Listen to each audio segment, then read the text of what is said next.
बांग्लादेश का जो interim setup है, बांग्लादेश का इंटरम सेटअप, वो ये कहे, बांग्लादेश का इंटरम सेटअप ये कहे कि we want Hasina back. Khawaja असफर ने ढंग की एक ही बात की है पिछले साल डेढ़ साल में जी कि महमूद गजनवी लुटेरा था। तनकीद हो रही है उस पे काफी, और मैंने उसको डिफेंड किया। इंडिया के पड़ोसी मुल्क बांग्लादेश में तख्तापलट हो चुका है और बहुत सी स्टेटमेंट्स इसके बारे में आपको मिल जाएगी, मगर सबसे इंपॉर्टेंट स्टेटमेंट आई है बांग्लादेश की पूर्व प्रधानमंत्री शेख हसीना के बेटे की।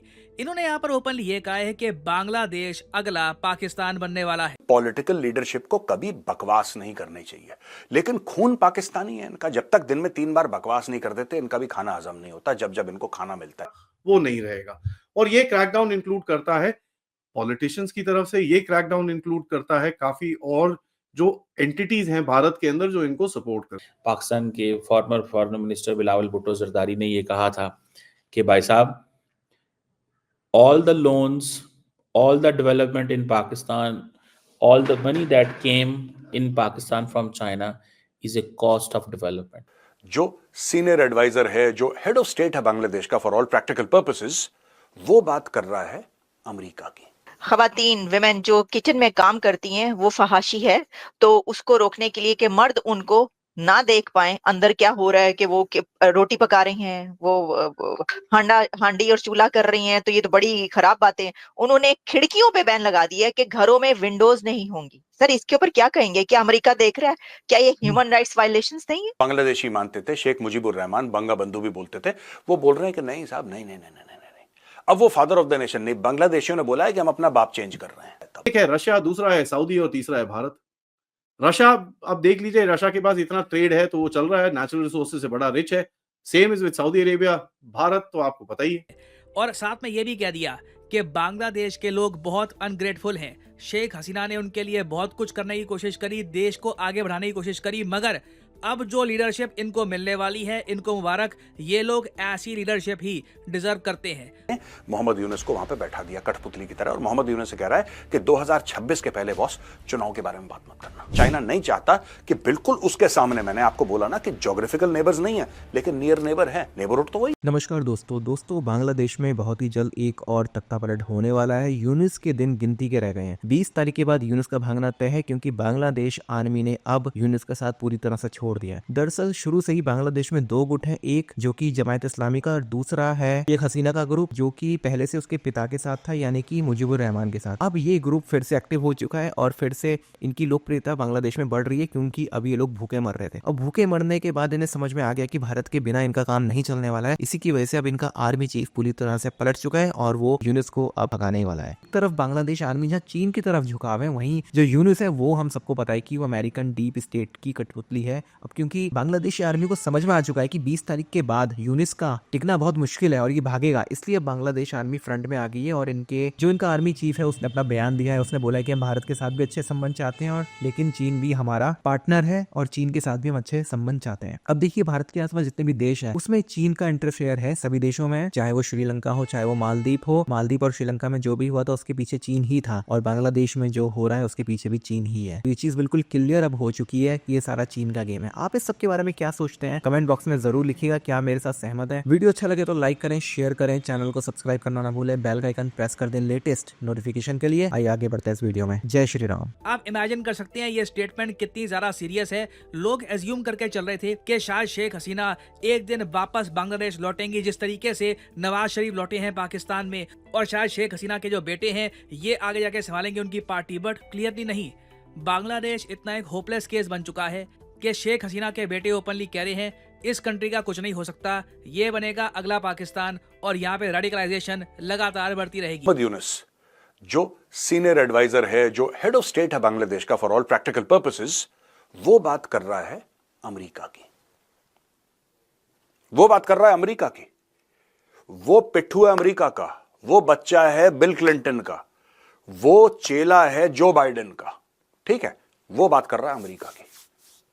दूसरी तरफ बांग्लादेश का आर्मी चीफ बात कर रहा है इंडिया और चाइना की। इसका जो इंटरम सेटअप है, बांग्लादेश का इंटरम सेटअप, वो ये कहे, बांग्लादेश का इंटरम सेटअप ये कहे कि वी वांट हसीना बैक, और उसके पीछे आर्मी की सपोर्ट ना हो।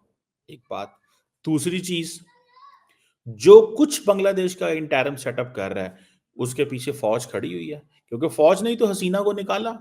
तो जब फौज ने हसीना को निकाला तो फौज उस वक्त किसके लिए काम कर रही थी, या फौज का क्या व्यू था, या फौज का क्या वर्जन था?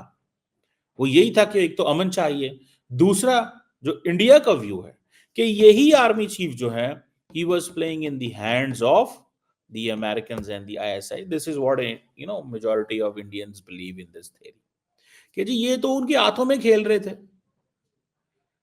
तो ये तो हमारे जो है वो अब बातें सुनने में आ रही हैं कि पाकिस्तान की फौज आएगी, बांग्लादेश उनको ट्रेन करेगी, वो यहाँ आएंगे। इंडियन मीडिया इसको हाईलाइट करने की कोशिश कर रहा है, तो वो कह रहे हैं कैसे करेंगे, क्या करेंगे।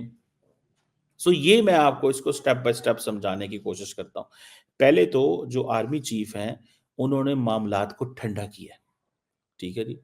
दूसरा, आर्मी चीफ जो है वो उस तरह खुल खुला के नहीं बोल रहे जिस तरह माजी में कोई जो बातें हो रही थी, अभी वो खुल खुला के बोल रहे हैं कि इंडिया के साथ भी काम करना है, चाइना के साथ भी काम करना है, वो डेवलपमेंट पार्टनर है।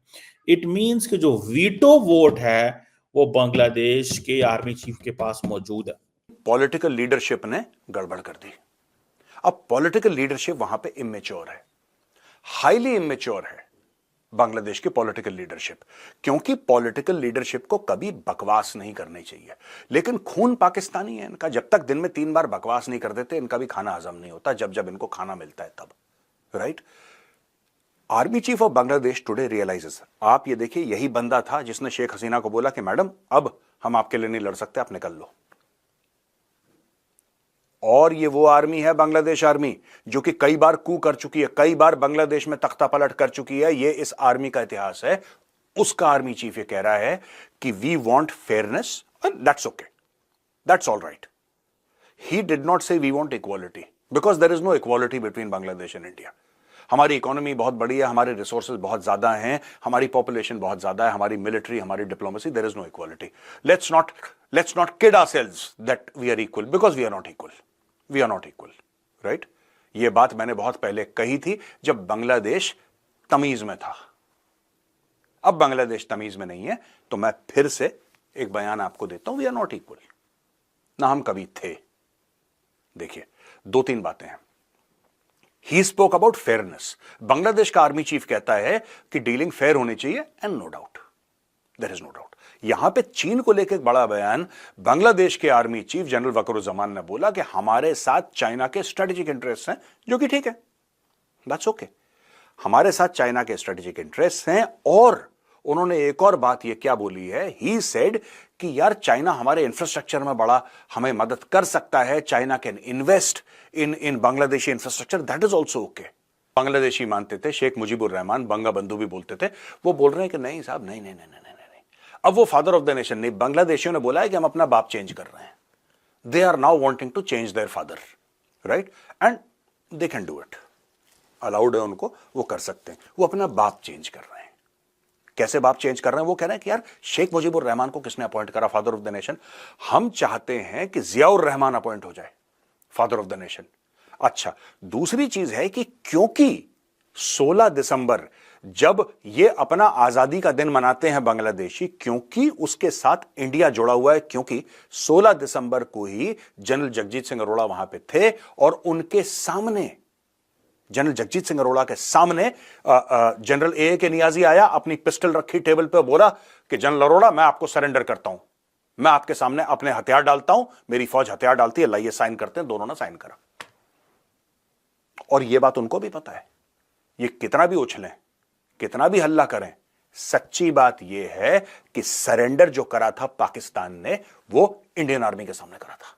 खवातीन विमेन जो किचन में काम करती हैं वो फहाशी है, तो उसको रोकने के लिए कि मर्द उनको ना देख पाए अंदर क्या हो रहा है, कि वो रोटी पका रही हैं, वो हांडी और चूल्हा कर रही हैं, तो ये तो बड़ी खराब बात है। उन्होंने खिड़कियों पे बैन लगा दिया है कि घरों में विंडोज नहीं होंगी। सर इसके ऊपर क्या कहेंगे? क्या अमेरिका देख रहा है? क्या ये ह्यूमन राइट्स वायलेशंस नहीं है? ह्यूमन राइट वायलेशन की बात कर रही हैं आलिया, मैं बता रहा हूं आप भी कुछ फिट के फासले पर हैं उनसे।